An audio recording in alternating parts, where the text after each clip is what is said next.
Digital ठगी की सच्चाई उजागर करने वाली रिपोर्ट ट्रैप्ड ने दिलाया भारत को पुलित्जर प्राइज 2026।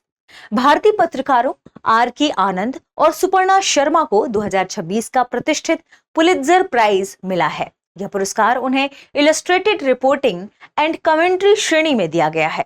उनकी ट्रैप्ड नाम की रिपोर्ट के लिए, यानी इसका शीर्षक है ये ट्रैप्ड, यह रिपोर्ट ब्लूमबर्ग के लिए बनाई गई थी, उसके लिए उन्हें यह अवार्ड प्रदान किया गया है।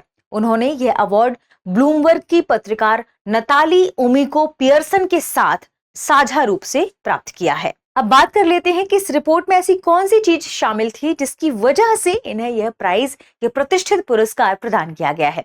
इसमें भारतीय न्यूरोलॉजिस्ट की एक कहानी के बारे में चर्चा की गई है, जिन्हें फोन के जरिए डिजिटल अरेस्ट किया गया था, डिजिटल अरेस्ट में फंसा लिया गया था, और इसे प्रस्तुत करने का तरीका बहुत शानदार रहा है और इस वजह से यह पुरस्कार इन्हें प्रदान किया गया है। यह कहानी बताती है कि आज के समय में ऑनलाइन धोखाधड़ी और डिजिटल निगरानी कितनी बड़ी समस्या बनती जा रही है और इस तरह की पत्रकारिता समाज को जागरूक करने में मदद करती है। इसी लिहाज से इस पुरस्कार को इन्हें प्रदान किया गया है। तो आइए जानते हैं प्रमुख तथ्यों को। भारतीय पत्रकार आर के आनंद और सुपर्णा शर्मा को डिजिटल निगरानी और साइबर धोखाधड़ी पर इनके काम के लिए प्रतिष्ठित पुलित्जर पुरस्कार से सम्मानित किया गया है। उन्हें यह पुरस्कार इलस्ट्रेटेड रिपोर्टिंग एंड कमेंट्री श्रेणी में सम्मान मिला है या दिया गया है। इस पुरस्कार को उन्होंने ब्लूमबर्ग की नताली ओविको पियर्सन के साथ साझा किया है। अब बात कर लेते हैं कि इनकी रिपोर्ट किस पर आधारित थी।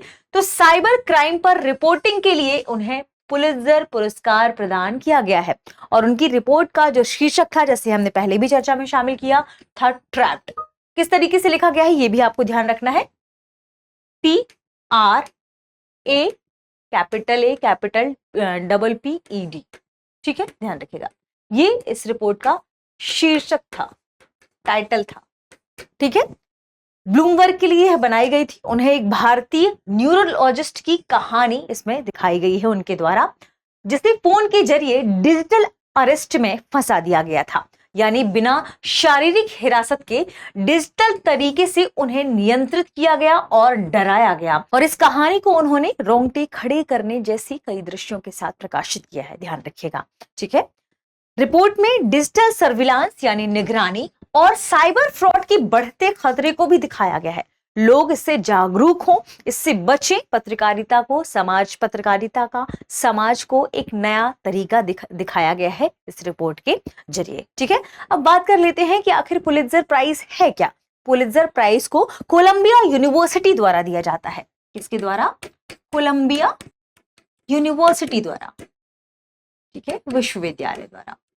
अब आप कहेंगे कि मैम और भी इसमें संबंधित तथ्य होंगे, बिल्कुल है, ध्यान रखिएगा। पुलित्जर प्राइज की जब हम बात करते हैं तो इसे पत्रकारिता, संगीत और साहित्य के क्षेत्र में दुनिया के सबसे बड़े पुरस्कारों में से एक माना जाता है, ठीक है। इससे जुड़े हुए प्रमुख तथ्यों को हम समझते हैं। पुलित्जर पुरस्कार को पत्रकारिता के क्षेत्र में अमेरिका का सबसे प्रतिष्ठित सम्मान माना जाता है, जिसकी शुरुआत हुई थी वर्ष 1917 में, यानी वर्ष 1917 में इसकी शुरुआत की गई थी, जिसे कोलंबिया विश्वविद्यालय और पुलित्जर पुरस्कार बोर्ड द्वारा प्रशासित किया जाता है। अब पुलित्जर पुरस्कार बोर्ड क्या है? पुलित्जर पुरस्कार बोर्ड का निर्माण कोलंबिया विश्वविद्यालय द्वारा नियुक्त न्यायाधीशों द्वारा होता है। यह पुरस्कार प्रसिद्ध समाचार पत्र प्रकाशक जोसेफ पुलित्जर के सम्मान में दिया जाता है। ध्यान रखिएगा, जोसेफ पुलित्जर के ही इन्होंने ही थोड़ी सी राशि सबसे पहले दान में दी थी, इस लिहाज से, ठीक है।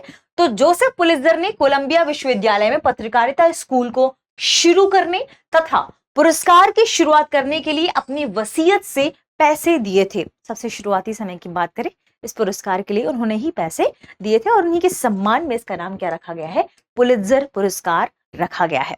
भारतीय पत्रकारों ने डिजिटल धोखाधड़ी और निगरानी जैसे गंभीर मुद्दे को दुनिया के सामने रखा है, दुनिया के सामने लाया है और इसी वजह से उन्हें यह बड़ा पुरस्कार, यह सम्मान दिया गया है, ठीक है। तो आज के सेशन का प्रश्न देखते हैं। प्रश्न है, ट्रैप्ड रिपोर्ट किस विषय से संबंधित है? ऑप्शन ए जलवायु परिवर्तन, ऑप्शन बी डिजिटल सर्विलांस और साइबर फ्रॉड, ऑप्शन सी राजनीति से, ऑप्शन डी खेल जगत के शोषण से। इस प्रश्न का सही जवाब कमेंट सेक्शन में देना ना भूलें। मिलते हैं अगले वीडियो में। शुक्रिया।